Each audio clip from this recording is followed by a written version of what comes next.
उत्तराखंड के अल्मोड़ा से करीब 33 किलोमीटर दूर पर्यटन स्थल बिनसर के लिए हम सुबह 5 बजे दिल्ली से चलकर भीमताल के रास्ते से होते हुए लगभग पहुंचने वाले हैं।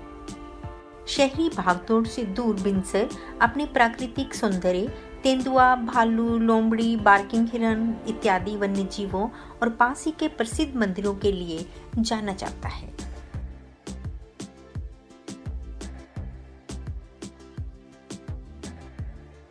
चारों तरफ से हरियाली के बीच बना क्लब महिंद्रा रिजॉर्ट बिनसर एक शांत और सुकून भरी छुट्टियां बिताने का एक अच्छा ऑप्शन है।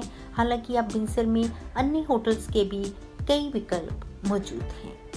रंग बिरंगे फूलों की कई किस्में रिजॉर्ट में घूमते हुए सबके चेहरों पर एक अलग ही मुस्कान के साथ साथ भीतर तक की खुशी और सुकून का एहसास भी दे रही हैं। कल सुबह का हमने रिजॉर्ट से टूर बुक किया है। हम सबसे पहले जंगल वॉक के लिए सुबह जल्दी ही चलेंगे। जंगल काफी घना है, भीतर कई डेंजरस स्पीसीज हैं, सो हमें गाइड प्रोवाइड किया गया है। हमें इंस्ट्रक्शंस है कि वो जो रास्ता फॉलो करेगा हमें भी वही रास्ता फॉलो करना है, क्योंकि हम जंगल में पैदल ही प्रवेश कर रहे हैं, सो कुछ घबराहट भी हो रही है। अभी तक हमें कोई भी जंगली जीव नजर नहीं आया है। हम मचान के ऊपर जा रहे हैं, शायद हम यहाँ से किसी जंगली जीव को देख पाए।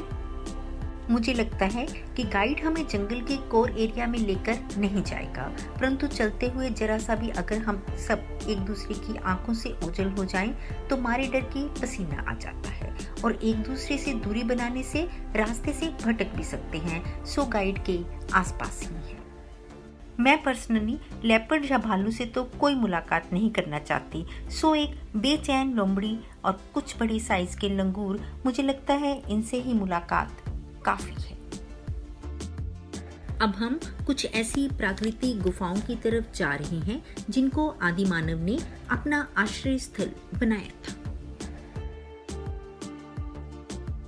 इन गुफाओं की दीवारों पर उस काल की कुछ ना समझ आने वाली भाषा और संकेतों को भी देख सकते हैं। खैर, हम तो इसे नहीं पढ़ पाए, शायद आर्कियोलॉजिस्ट इसको समझ पाए हों।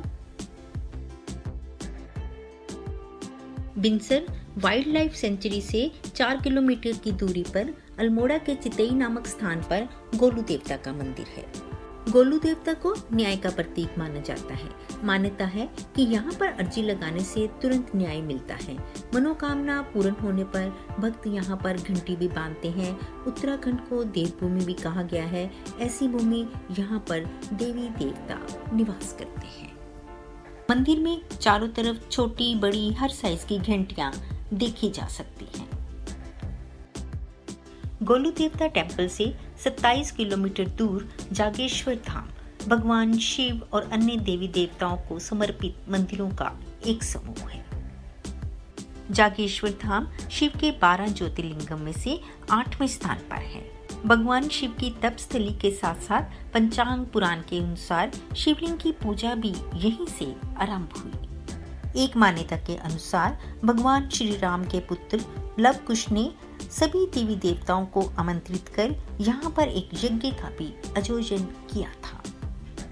पिथौरागढ़ में स्थित पाताल भुवनेश्वर गुफा एक रहस्यमयी, अद्भुत और अपने सीने में कई राज दफन किए हुए हैं।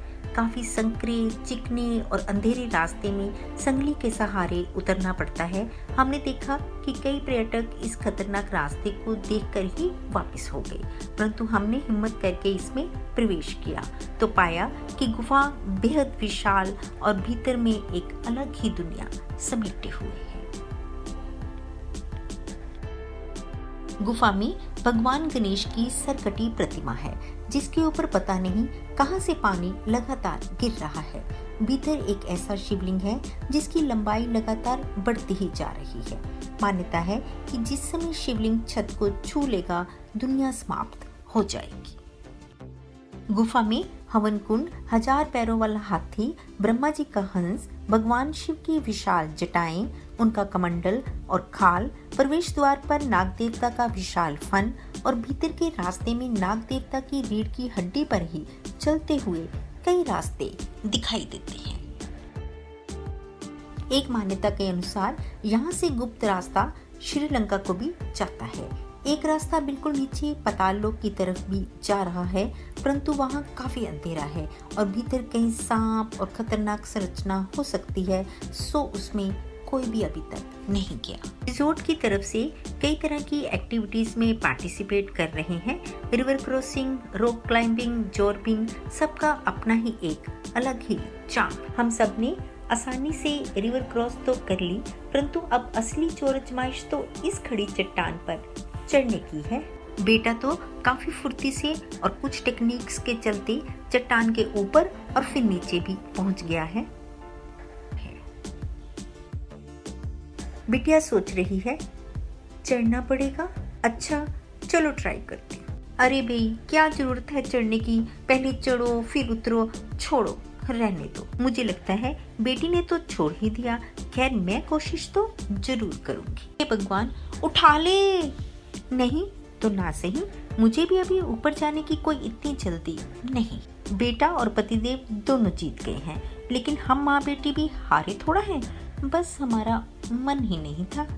जॉर्बिंग बॉल में इधर उधर लुढ़कते पटकते गिरते संभलते भागते दोनों बच्चों ने काफी एडवेंचर किए। सच में हम यात्रा को तभी सफल पाते हैं जब बच्चों के चेहरों की खुशी और हंसी देख पाते हैं। अगर आपको ये चैनल पसंद आ रहा है तो प्लीज इसे सब्सक्राइब जरूर करें। मिलते हैं अगले ब्लॉग में। धन्यवाद, शुक्रिया।